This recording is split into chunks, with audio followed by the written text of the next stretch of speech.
hello तपाईँ बस कुर्दै हुनुहुन्छ हो हजुरको लोकेसन कहाँ होला लोकेसन त बज्र होटल हो ए म हजुरलाई ड्रप गरिदिउँ त हुन्छ है तपाईँ हेलमेट लाउनु पर्ने हुन्छ है फर्स्टमा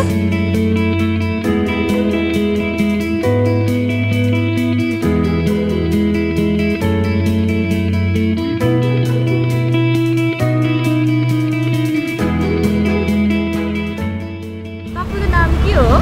मेरो नाम बुद्धरस ए तपाईँ चाहिँ अहिले चाहिँ घरै फर्किँदै हुनुहुन्छ कि होइन त्यहाँ चाहिँ जाने यो सामान पुऱ्याउने अनि उता माइतीमा जाने त्यही हो न त छोरीहरू पुऱ्याउन आउनु भनेको थियो काम घरमै खाना पकाउनु पर्छ पर्दैन म आफै जान्छु ए ठिक्क भएछ भेटेको तपाईँको छोरीहरूले पनि स्कुटरहरू चलाउँछ होला है चलाउँछ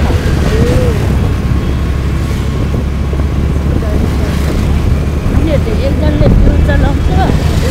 डियो नै चलाउँछ दुईजनाले चलाउँछ ए यो अहिले हामी चलिरहेको पनि डियो स्कुटर हो नि त यहाँबाट सिधै हो है अब तपाईँलाई यहाँसम्म छोड्दाखेरि चाहिँ हाम्रो यो डियोमा चाहिँ तपाईँलाई कस्तो महसुस भयो ए राम्रै सरर सजिलो लाग्यो सजिलै छ अनि तपाईँलाई धेरै धेरै धन्यवाद हामीसँग राइड गरिदिनु भएकोमा अनि यसमा चाहिँ तपाईँले होन्डा फर्स्ट स्माइल भनेर रुपैयाँ 10,000को चाहिँ कुपन पाउनु भएको छ यदि अब तपाईँको छोरीहरूले डियो चलाउनुहुन्छ भन्नुभएको छ क्या अरे अब यो डियोमा चाहिँ अब तपाईँले फेरि यो डियोमा नै होन्डामा नै अरू कुनै स्कुटर किन्न चाहनु भयो भने चाहिँ तपाईँले यो युज गर्न सक्नुहुन्छ है होन्डा फर्स्ट स्माइल